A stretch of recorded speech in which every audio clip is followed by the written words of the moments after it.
नमस्कार साथियों, कैसे हैं आप लोग। पिछले हम लोग वीडियो में हम लोग पढ़ चुके थे किसके बारे में। तो जितना भी हम लोग पीछे पढ़ चुके हैं, जैसे बहुपद का कंप्लीट हो गया, नंबर सिस्टम का कंप्लीट हुआ, और जितने भी जिसको परेशानी हो रहा है उसको थोड़ा सा कमेंट करके बताइएगा, जिससे कि आपको जो है जो छोटा हुआ चीज है उसको पढ़ाने की कोशिश करेंगे। तो जितने भी साथी लोग हैं, विद्यार्थीगण हैं, वो आप कमेंट करके बताइएगा। आज हम लोग नए टॉपिक की शुरुआत करने जा रहे हैं, चैप्टर नंबर 3 एनसीईआरटी का 10th क्लास का। समझिएगा, उसका सबसे पहले हम लोग बेसिक सीखेंगे। तो बेसिक सीखने से पहले हम लोग जो है बेसिक तो जानेंगे, और याद कीजिएगा प्रश्न ऑटोमेटिक बनेगा जब बेसिक आपका कंप्लीट रहेगा।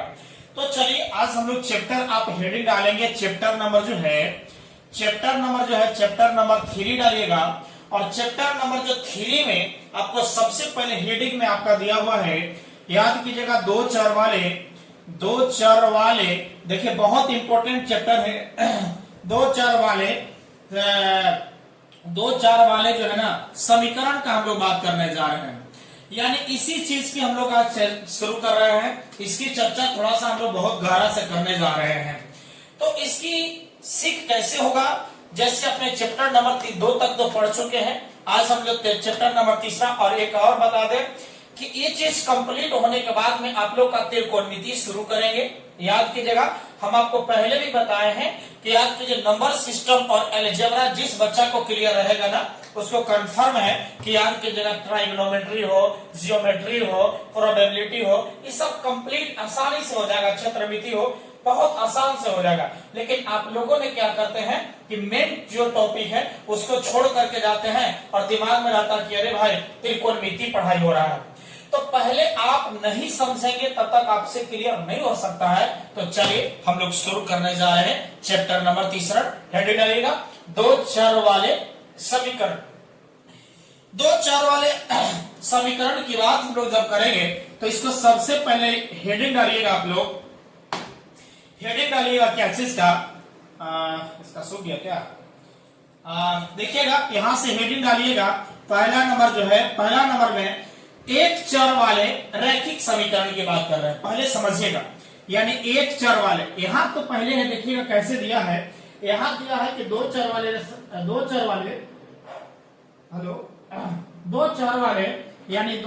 दिया गया है। दो चर वाले रैखिक समीकरण की बात कर रहे हैं, लेकिन हम लोग एक चर वाले पहले पढ़ेंगे। एक चर वाले रैखिक समीकरण समझिएगा, इंपोर्टेंट है। ये सब बेसिक इंपोर्टेंट है। जब तक इंपोर्टेंट बेसिक नहीं क्लियर होगा तब तक आपसे याद कीजिएगा ना तो ऑब्जेक्टिव बनेगा और ना ही सब्जेक्टिव क्लियर कर पाइएगा। तो ई रैखिक समीकरण भी पढ़ने से पहले आप सीखेंगे पहले समीकरण होता क्या है, यही जानेगा ना। समीकरण क्या है, तो समीकरण अर्थात इसको इंग्लिश में हम लोग क्या कहते हैं, इक्वेशन कहते हैं। इसे क्या कहते हैं, इक्वेशन। अब कहता है समीकरण कहता है ना, आपने एक बात बताइए, बहुत टीचर लोग और बहुत लोगों ने बताते क्या है कि आपने जानते हैं कि देखिए जो बहुपद है ना, बहुपद में यदि 0 लगा दीजिएगा तो वह समीकरण बन जाएगा। इसका डिफिनेशन समीकरण का ये नहीं होता है कि बहुपद के बाद में आप 0 लगा दीजिए तो जो है याद कीजिएगा वह समीकरण बन जाएगा। वो डिफिनेशन नहीं होगा, लेकिन वह डिफिनेशन नहीं होता है। उस चीज का डिफिनेशन के लिए आपने देखे क्या कहता है, आपको पहले हम आपको याद कीजिएगा पढ़ाए थे चर वाला, याद है ना। चर और अचर बहुत इंपोर्टेंट, बढ़िया से बताए, थोड़ा सा समझिए। इतना बेहतर से पढ़ाया गया है, इसीलिए उतना गहरा से दिखाए हैं। तो चर की बात है, समीकरण की बात है, तो समीकरण में समझ लीजिए। कहता है कि जो चर, माने हम चर की बात कर रहे हैं, जो चर जिस मान के लिए संतुष्ट होता है ना, जो चर जिस मान के लिए संतुष्ट होता है उसको क्या कहते हैं, समीकरण कहा जाता है। हम एग्जाम्पल में आपको समझाने की कोशिश करेंगे। मान लेते हैं बउआ कि वहां ax प्लस b और बराबर क्या है, 0 है। अब यहाँ याद कीजिए आपके चर के रूप में यहाँ x है, अचर है a और b है। जब a और b अचर है तो आपका चर क्या चीज है, x है। जब चर x है तो इसका मान देखेंगे, इस x का मान कितना रखा जाए जिससे कि वह 0 हो जाए, यही चीज है। x का मान कितना रखा जाए, कौन सा मान ऐसा है जो संतुष्ट रहेगा, जो x के मान रखने पर वह 0 हो जाएगा। तो इसको सोल्व करिए, देखिएगा यहीं से सॉल्यूशन करने के लिए सीखेगा। पहली बात है कि याद कीजिएगा प्लस में है और b है तो प्लस में है तो उधर कहा जाएगा माइनस में, यही से बहुत चीज सीखिएगा जी। याद कीजिएगा वह x हो जाएगा, ये प्लस है तो उधर में क्या हो जाएगा माइनस b मिल जाएगा। अब ये देखिए हमारे पास में x का मान निकालना है, समझ आएगा ना। तो x का मान a गुना में है तो हमें कौन मिल जाएगा भाग में, मतलब x बराबर माइनस b बाई क्या हो जाएगा a। मतलब आपने समझ गए कि x बराबर माइनस b बाई a आया है, अर्थात x का मान यदि इसमें भर देंगे तो कंफर्म है कि वह 0 आ जाएगा। प्रूफ देख लो होगा, प्रूफ हम दिखाने जा रहे हैं, समझ लीजिएगा। हमारे पास जो मान है वह इतना है, ax प्लस b है और वह 0 लाना है। यदि x का मान हमने माइनस b बाई a का मान भर देते हैं, यदि वह 0 हो जाएगा तो कहेंगे कि चर x का मान वह संतुष्ट है माइनस b बाई a। और जब माइनस b बाई a संतुष्ट है, इसीलिए यह एक प्रकार का क्या बनेगा समीकरण बनेगा। तो चलिए इसको सोल्यूशन करेंगे।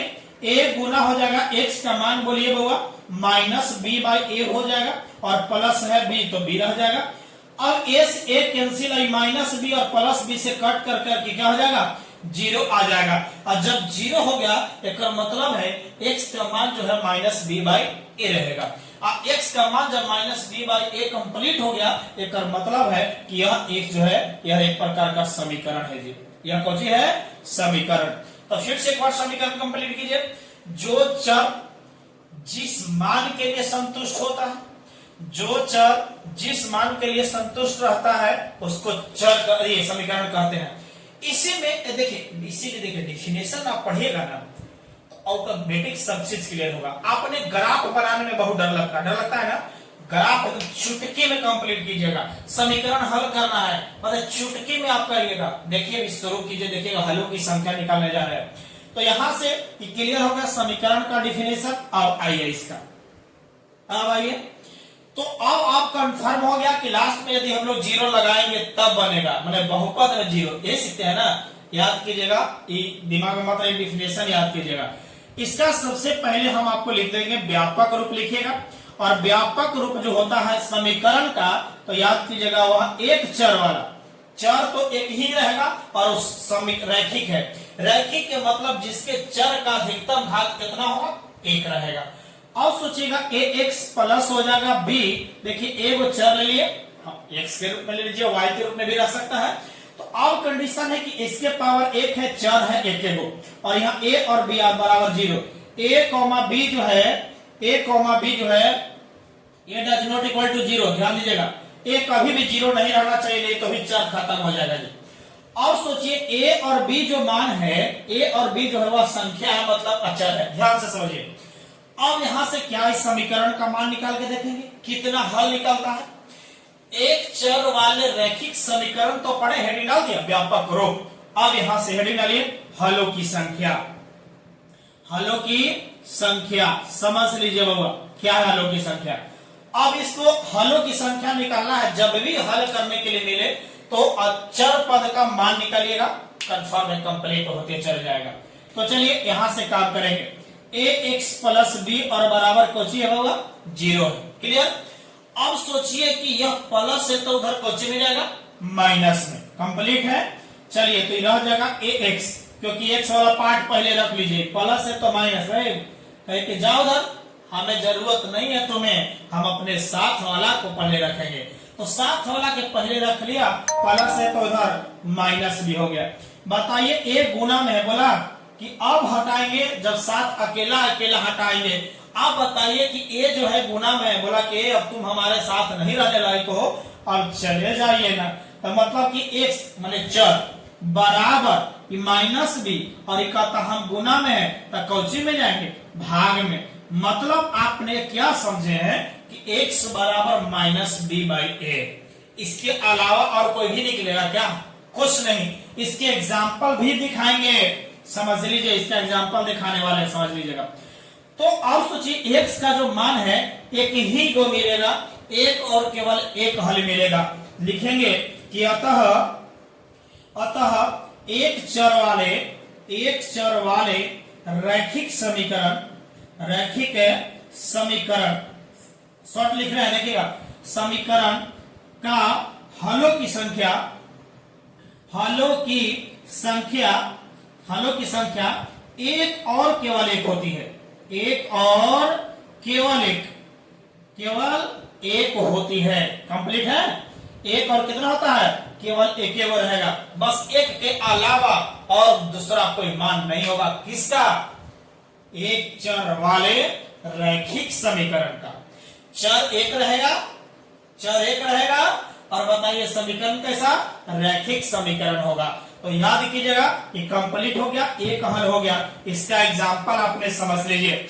इसी रूप में मान लेते हैं कि वह 3x + 8 है जी, और बताइए इसका मान बराबर 0 है। बताइए इसको हल करने के लिए आपसे पूछा जाए तो क्या करेंगे? बताइएगा। आप जब भी हल करने के लिए बोला कि हो कने चर हो, निकाल चर को। चर पहले ढूंढिए। चर बोला हाँ x लेने हो, x है, पहले बस x से क्या मान निकालना है। हल करने नहीं आता है बहुत बच्चे को, इसमें हम सिखा कर ही रहेंगे आपको। तो पहले x वाला के साथ है बॉडीगार्ड वाला, तो पहले साथ रखिए 3x, बोला प्लस है तो उधर कोची में माइनस में, बोले 3 गुना में है तो उन्हें कोची में माइनस में, अरे गुना है तो भाग में जाएगा जी। तो x बराबर -8, 3 गुना है तो बताइए कितना हो जाएगा? भाग में जाएगा। 8 - 8/3, यही आपका क्या हो जाएगा? तो आप बताइए x का मान जो है एक ही को निकल रहा है -8/3। -8/3 यदि x का मान भरते हैं तो वह 0 हो जाएगा। बोलिएगा कि बस एक ही मान होगा इसका, और कोई दूसरा मान नहीं रख सकते हैं x का मान जिससे कि वह 0 हो जाए, नहीं होगा। कंप्लीट है।